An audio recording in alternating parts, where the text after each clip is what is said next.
The road symbolized something greater than pavement and stone.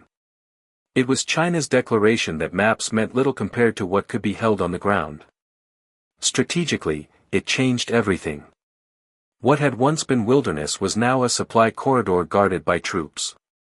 For India, it was proof that friendship and fine words could not halt steel and dynamite. The Aksai Chin road was not merely a feat of engineering. It was a warning written across the desert. Whoever controlled the roads would one day control the frontier. And on that count, China had already won the first round. By the late 1950s, the tension in Tibet burst into flame. Guerrilla bands of Khampa horsemen struck at Chinese convoys, their rifles echoing through valleys where even sound seemed thin. They fought not only for land but for monasteries, language, and the rhythms of life that the People's Liberation Army sought to dismantle. In March 1959, rebellion spread to Lhasa.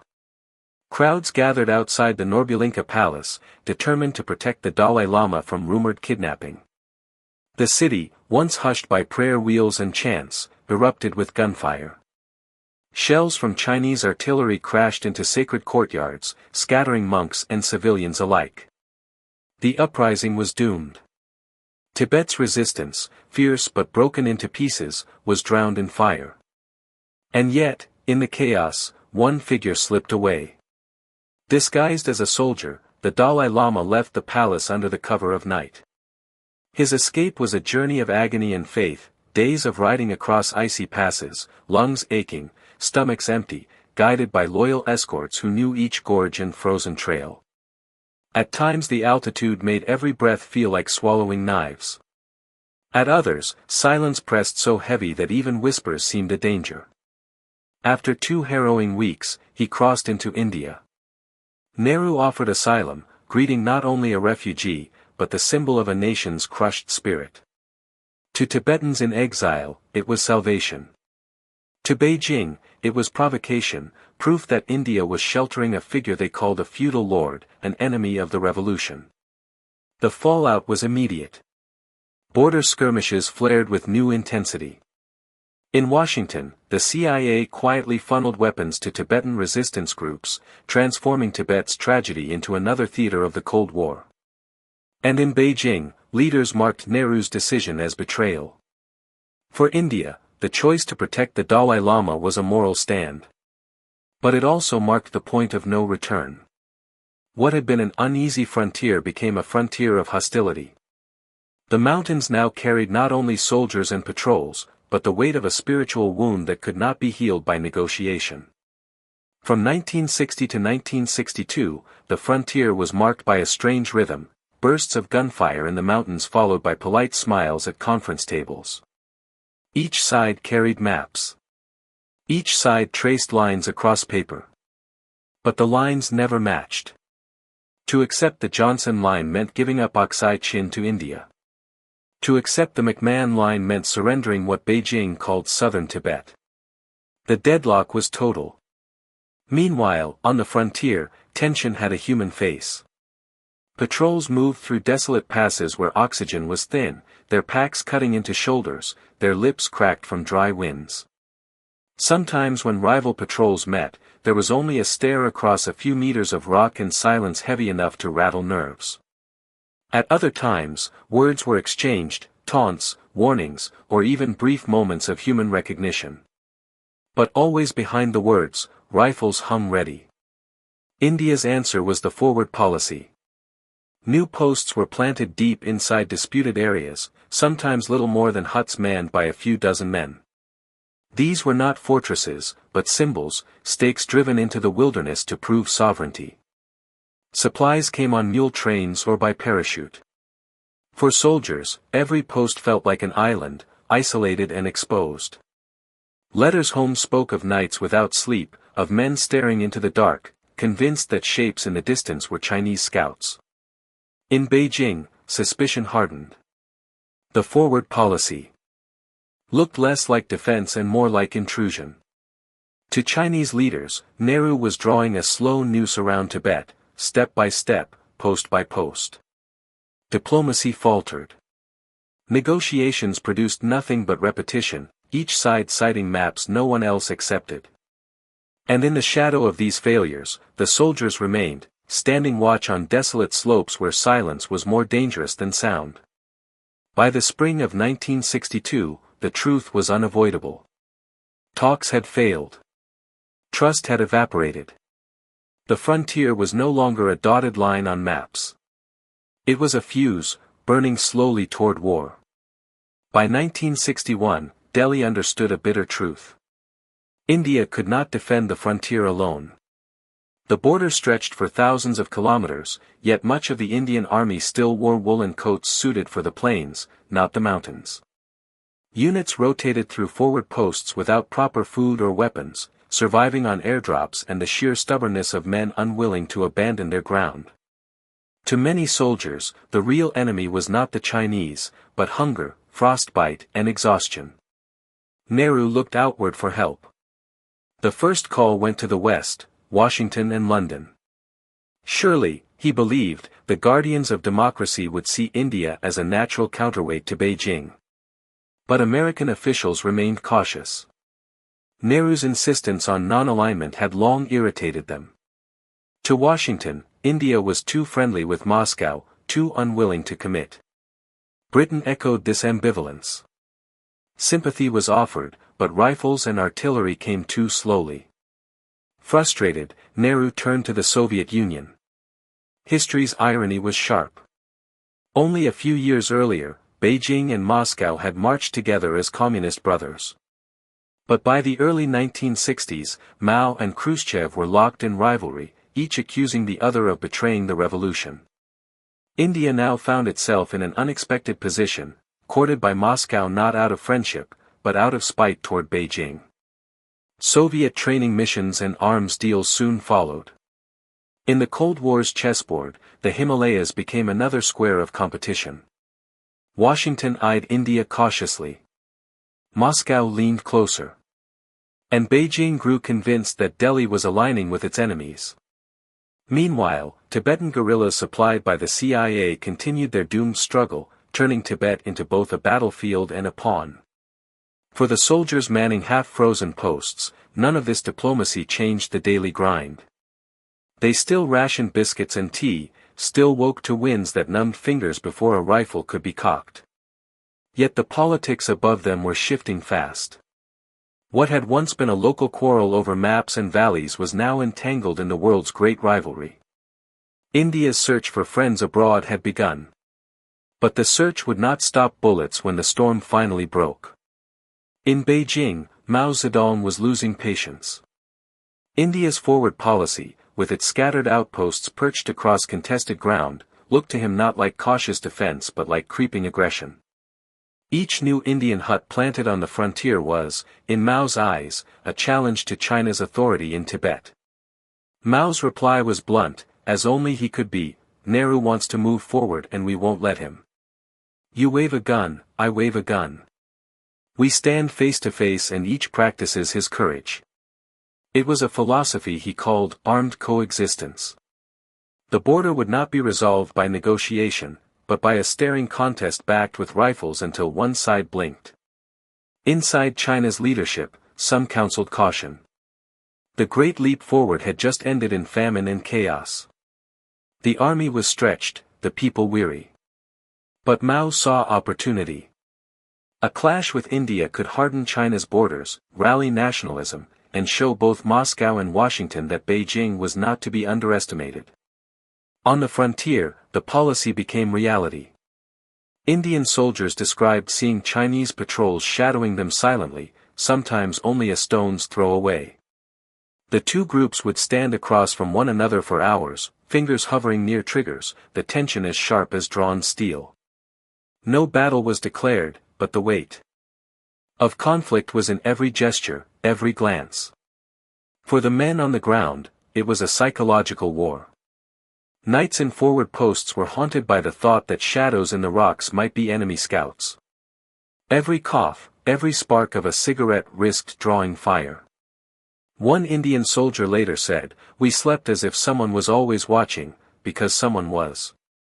For Mao, this was no accident. He had shifted the contest from maps and memos to nerves and endurance. India, he believed, lacked the stomach for sustained confrontation. And if the time came when endurance was not enough, he was ready to prove that coexistence could turn in an instant into war.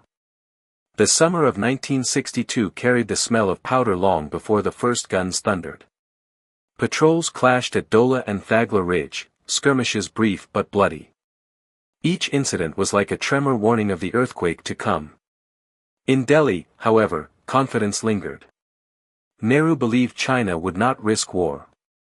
His commanders echoed that faith. Major General B.M. Call even declared that a few rounds fired at the Chinese would cause them to run away. It was a fatal misreading, spoken far from the chill and silence of the frontier. On the line itself, soldiers felt the truth more keenly. They lived in makeshift bunkers where wind howled through cracks, ration tins froze solid overnight, and men grew gaunt from altitude sickness. A march of a few hundred meters could leave lungs burning, head spinning, and legs trembling as if made of lead. Every step became an argument with the mountain itself. Across the valley, Chinese camps multiplied. Their trenches deepened, their movements more confident. At night, Indian soldiers swore they could hear the scrape of shovels, the hammering of timber, sounds that told them the enemy was preparing to stay. The clash came in October. A patrol of 50 Indians found themselves ringed by nearly 1,000 Chinese troops. Against impossible odds, they fought fiercely, holding out longer than anyone had imagined.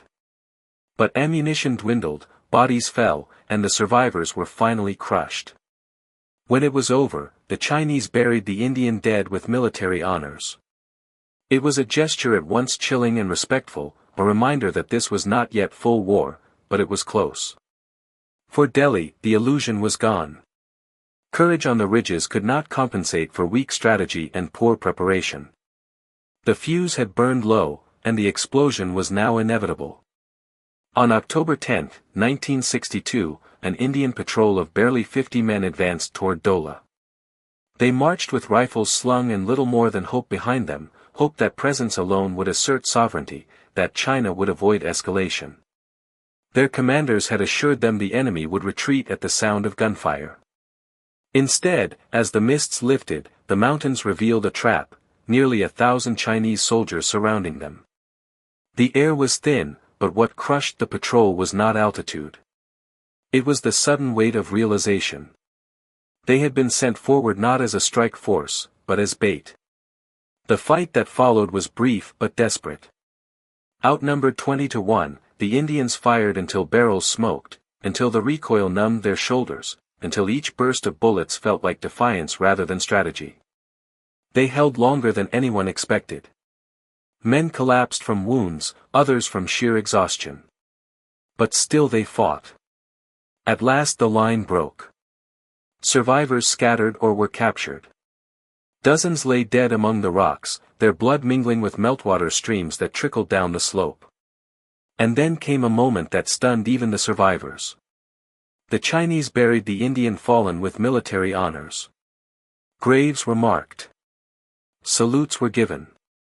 It was as if to say, "We respect your courage, but this land is ours." In Delhi, the news was received with disbelief. The skirmish proved beyond doubt what soldiers already knew: the Chinese were prepared, disciplined, and ready to fight. The old claim that they would scatter at a warning shot now sounded like mockery. Historians would later call Dola the final warning, a moment when war might still have been avoided. But by then, the powder keg was primed. The patrol's sacrifice became the spark. The storm was no longer approaching. It was here. Only days after Dola, the world's gaze swung thousands of miles away. On October 16, 1962, U.S. reconnaissance planes revealed Soviet nuclear missiles in Cuba. In an instant, every headline screamed of apocalypse. Kennedy and Khrushchev exchanged threats, fleets mobilized, and television anchors spoke as if the end of the world were imminent. For nearly 2 weeks, humanity's breath caught in its throat. Children in America practiced duck and cover drills. Soviet submarines prowled the Atlantic. The eyes of the globe were fixed on Havana and Washington, on Moscow and the Caribbean Sea. And while the world trembled on the edge of nuclear war, another war was already being fought in valleys the world scarcely knew. On the high frontier between India and China, patrols exchanged fire, convoys fell back, and soldiers struggled against more than bullets. They battled hunger, frost, and the grinding fatigue of mountains that punished every mistake. It was a cruel irony. The Cuban Missile Crisis overshadowed everything, muting the thunder of artillery in the Himalayas. Had the superpowers not been so consumed by their own standoff, perhaps they might have pressed Delhi or Beijing to stand down. Instead, the mountains became a stage abandoned to its actors. For China, the timing was perfect. Under cover of global distraction, Beijing prepared to strike without fear of foreign interference. Mao saw clearly, if there was ever a moment to teach India a lesson, it was now. While the world's great powers were paralyzed elsewhere, the stage was set. The world held its breath for Cuba, unaware that in the Himalayas, war was already breaking loose. At dawn on October 20, 1962, the silence of the frontier broke. From the ridges above the Namkachu River, bugles pierced the thin morning air and mortars roared. Thousands of Chinese troops surged forward, their movements rehearsed, their confidence unmistakable. The offensive had begun. The Indian defense was fragile from the start. Barely a battalion held the river line, undermanned, short on supplies, and armed with weapons more suited to parades than pitched battles. Commanders assumed the Chinese would storm the bridges, predictable choke points. But the PLA refused to play by the script, exploiting the shallow waters of the season. Chinese regiments simply waded across the river, flanking the defenders and striking from directions no one expected. For the Indian soldiers, the shock was total. Positions meant to hold for days crumbled within hours.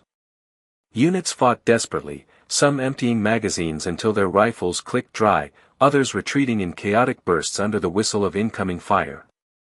Men staggered into Bhutan, breath ragged, uniforms torn.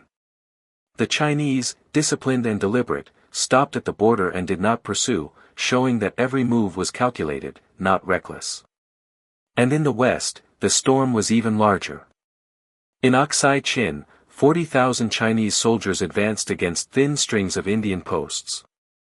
Many garrisons were no more than a dozen men in stone shelters. Radios went silent one by one as positions were overrun. Survivors later recalled the uncanny feeling of being swallowed whole, the plateau stretching endlessly while enemy columns seemed to materialize from the very horizon. In Delhi, disbelief turned to dread. Only days earlier, officials still spoke of deterrence, of warning shots being enough. Now reports poured in of routes, retreats, and collapsing lines. It was no longer about maps or symbols. It was war, and India was unprepared. The first blows belonged entirely to Beijing. And yet amidst the chaos, Indian soldiers showed a stubborn courage. They fought until surrounded, until ammunition failed, until frost and fire alike forced them back. The tragedy was not the absence of bravery, but that it was asked to stand alone without the weight of preparation behind it. While the fighting at Namkachu shocked Delhi, an even greater disaster was unfolding to the west in the desolate wilderness of Aksai Chin. Here the land was as unforgiving as any enemy, salt flats stretching to the horizon, winds that stripped warmth from the body, nights so cold that men woke with ice stiffening their blankets. Yet this wasteland was no void. It was the lifeline of China's new frontier, the corridor binding Xinjiang to Tibet. On October 19, Beijing unleashed the full weight of its forces. 40,000 Chinese soldiers advanced in coordinated columns, descending upon India's scattered garrisons. Many Indian posts were nothing more than stone bunkers manned by 20 or 30 men, supplied by mule trains that rarely arrived on time. Against the PLA's artillery and waves of infantry, they were swallowed almost instantly. By October 22, silence fell across the wireless network. Outposts north of Chushul were gone, their defenders dead, captured, or retreating in long columns through treacherous passes. Men trudged with blistered feet, rifles slung loosely, some carrying wounded comrades across shoulders. One survivor later recalled, "The plateau felt endless. No cover, no hope, just the enemy at our backs and the mountains closing in." And yet scattered moments of defiance remained. Small groups fought to the last bullet, holding hillsides until their positions were drowned in fire. Their courage slowed the advance, but only briefly. By October 24, Beijing held the upper hand everywhere. Then, with startling swiftness, the tone shifted. Zhou Enlai presented Nehru with a ceasefire proposal. Both sides would withdraw 12 miles from their current positions. China would fall back north of the McMahon Line in the east, and neither would cross new lines of actual control. It was diplomacy sharpened like a blade. Having seized ground in Aksai Chin, China could now afford to appear magnanimous. To Delhi, the offer was a humiliation disguised as compromise. Accepting meant admitting India's losses were permanent. In Parliament, anger erupted. Nehru faced furious opposition, the cry rising that India must fight, not bargain. A national emergency was declared. And yet behind the speeches, Delhi's leaders knew the truth: the enemy had momentum, and India's army was bleeding on the roof of the world. By late October, India's frontier was collapsing. Posts had fallen. Territory in Aksai Chin lay firmly in Chinese hands, and eastern defenses strained under pressure. Yet even as soldiers staggered back through high passes with frostbitten hands and hollow eyes, Delhi was gripped by a different storm, one of politics and pride. Zhou Enlai's ceasefire proposal reached Nehru like a poisoned chalice. On the surface, it promised balance, mutual withdrawals of 12 miles, Chinese retreat north of the McMahon Line. But beneath it lay Beijing's true victory. In Aksai Chin, current positions meant China kept its road, its gains, and its leverage. To accept was to legitimize defeat. In Parliament, fury exploded. Opposition leaders denounced Zhou's offer as a trap, while newspapers branded it a humiliation too great to bear. Nehru, once hailed as a visionary, now stood under fire in his own house. He declared a national emergency on October 26. The chamber erupted with applause and chants. India would resist whatever the cost. For a nation bruised by retreat, the words offered a measure of solace. Yet on the ridge lines, rhetoric meant little. Soldiers dug trenches with numb hands, patched winter coats with scraps of cloth, and rationed bullets as if each one were gold. Some had not received new supplies for weeks. Others scrawled farewell notes on scraps of paper, unsure if they would ever reach home. The West, long hesitant, now stirred. Rifles and ammunition trickled in from the United States and Britain. But the irony was bitter: aid arrived when India was already on the defensive, too late to change the momentum. Still, the declaration of resistance mattered. For the first time since the conflict began, Delhi spoke with one voice. Pride, anger, and desperation fused into a single demand: the invader must be cast out. The question was no longer whether India had the will. It was whether the nation had the means. On November 14, 1962, Nehru's birthday, India tried to strike back.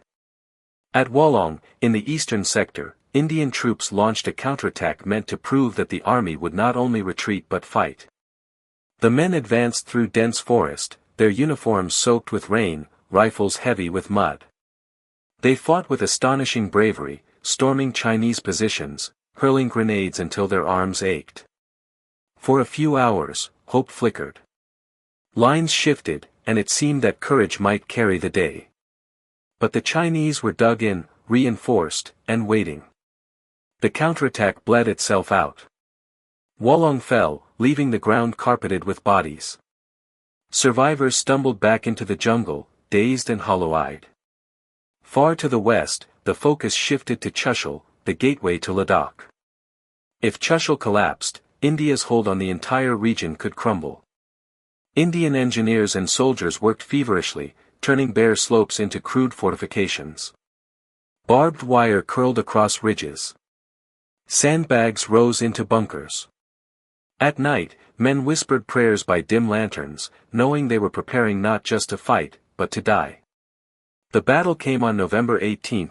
Chinese artillery shook the valley, and waves of infantry advanced against positions at Gurung Hill and Rezang La. At Rezang La, a company of barely 120 Indians held their ground against thousands. Ammunition dwindled, then vanished. Men fought with bayonets, with rocks, even with bare hands. When silence finally fell, 114 Indians lay dead where they had stood, weapons still in their grip. The Chinese, impressed, buried them with honors. Rezang La became a legend, proof that courage could defy arithmetic, even if it could not alter the outcome. Elsewhere in Chushul, the pattern repeated: overwhelming Chinese numbers, heroic Indian resistance, and the slow collapse of defenses. Soldiers withdrew across frozen gullies, some carrying wounded comrades on improvised stretchers, others leaving behind the bodies of friends because there was no strength left to carry them. For Delhi, the November battles were a heartbreak. Yet for India's people, stories of Walong and Rezang La were not tales of defeat, but of sacrifice. They became the kind of memories a nation builds its resilience upon, grim, proud, and unforgettable. By the end of November, the truth was undeniable. India's army had been outnumbered, outsupplied, and outmaneuvered. The only question that remained was how much farther China would choose to go. By the third week of November, India was at the breaking point. Units were scattered, ammunition was dwindling, and the winter closing in promised to finish what bullets had not. Nehru, the architect of Hindi Chini Bye-Bye, now cabled urgent appeals abroad. In desperation, Delhi even requested American air support, a plea so dire that the carrier USS Kitty Hawk was ordered toward the Indian Ocean. And then, without warning, Beijing ended it. On November 19, 1962, China declared a unilateral ceasefire. Guns fell silent, not because India had repelled the advance, but because Mao had chosen to stop. The move stunned Delhi. For weeks, the PLA had driven relentlessly forward, seizing posts, routing garrisons, and carving deep into Indian-held land. Now, they pulled back from much of Arunachal Pradesh, withdrawing almost as swiftly as they had advanced. But in Aksai Chin, they stayed. The road linking Xinjiang and Tibet remained under their control. Beijing had taken what it truly wanted and nothing more. Why stop? For Mao, the war had already achieved its purpose. India had been humiliated, its weaknesses exposed before the world. The PLA had demonstrated its reach, its readiness, its discipline. By halting voluntarily, China could cast itself as restrained, punishing, but not expansionist. It was a lesson delivered with ruthless precision. Beijing would strike when challenged, but only on its own terms. With the soldiers retreating through mountain passes, the ceasefire felt unreal. One day they braced for annihilation. The next they were told to halt, to stand down. Some collapsed in relief. Others wept in bitterness. Letters found later in abandoned posts spoke of shame more than fear. We did not lose courage. We lost because we were left with nothing to fight with. In Parliament, Nehru's voice was heavy with defeat. The dream of Asian solidarity was gone, replaced by silence and recrimination. He had believed diplomacy and ideals could hold the frontier. The war had proved otherwise. The ceasefire left no treaty, no reconciliation, only a line scratched across the mountains, fragile and unresolved. And though the fighting stopped, the wound it left in India's pride and in Sino-Indian relations would not heal so easily. The Sino-Indian War of 1962 lasted scarcely 5 weeks. By the measure of global conflicts, it was small, a few thousand casualties, no bombers over capitals, no formal declaration of war. Yet its consequences were vast, shaping the destinies of both nations for generations. For India, it was a national trauma. The loss stripped away illusions of security and shattered the aura of Jawaharlal Nehru. The statesman who had once spoken of Asian solidarity now faced his people with a voice heavy from defeat. The war left scars not only on territory but on memory, proof that ideals without strength could not hold the frontier. In its wake, India poured resources into its army, forged new alliances, and began the path toward nuclear weapons. Out of humiliation grew a determination: never again would India be caught so unprepared. For China, the conflict was a calculated success. By striking hard and then pulling back, Beijing secured what it wanted: Aksai Chin and the road binding Xinjiang to Tibet, while presenting its withdrawal elsewhere as proof of restraint. To the outside world, it could claim it had taught a lesson but avoided conquest. To its own people, it showed strength and resolve, rallying nationalism at a time of internal strain. But the greatest legacy was the frontier itself. The ceasefire left behind the line of actual control, not a true border, but a line of patrols, suspicion, and shifting claims. Decades later, soldiers from both nations would still face each other there, sometimes clashing with stones and fists rather than rifles, reminders that the War of 1962 had never fully ended. Beyond geopolitics lay the deeper tragedy. Two ancient civilizations emerging from the shadows of colonialism and revolution might have walked a path together. Instead, mistrust and pride drove them apart. Where Nehru had dreamed of fraternity, there was only silence, punctuated by the echoes of artillery in the high passes. History remembers 1962 as the year the world nearly ended in Cuba. But on the roof of the world, another story unfolded, less visible, but no less profound. The mountains still keep its memory, not only of shots fired but of hopes buried beneath snow and stone. The border froze in 1962, and in many ways it has never thawed.